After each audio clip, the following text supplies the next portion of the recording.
Christian sermons that you grew up with and I grew up with, you hear people love movies nowadays because they're filled with sex, violence, and bad language, right?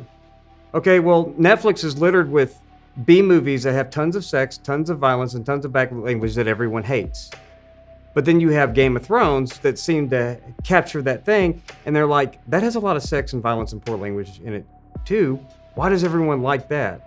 And you realize it really doesn't have anything to do with the sex, violence, and bad language, because they can get that from all kinds of products, but that it's well done, that it's highly produced, that it has an engaging story. Things that it didn't really need the sex and the violence and the, well, maybe the violence, but not all the gratuitous stuff to tell that story, but because it was a great story. And then you got all that other stuff too.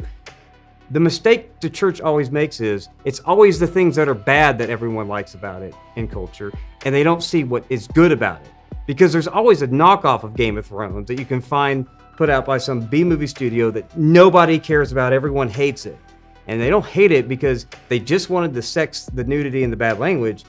They would go watch that. They don't care, just as much as they watch Game of Thrones. So one of the problems that the church has always done is we need to get better about seeing what is good about the things that make us uncomfortable, why the culture likes it, and see what the Bible has to say about truth, goodness, and beauty, which is why everyone, even the people in your church who don't tell you they watch Game of Thrones and products like that. Because we got to see what's good about it that attracts people, not the things that we think that, oh, those are the sinful things. That's why sinners like the sin, because we constantly get that wrong in culture, and we've become so good at being bad cultural exegetes that we haven't thought about the fact that people are image bearers. There's this thing called common grace where God has created everyone, and they're not just evil, but they have the knowledge of good and evil. So we're all mixed bags of good and evil. So even the lost and dying world out there that we want to reach can still stumble upon, because all truth is God's truth, all beauty is God's beauty, and they stumble across that. So how does the Bible, how does the church, how do we speak into the true good and beautiful things in the culture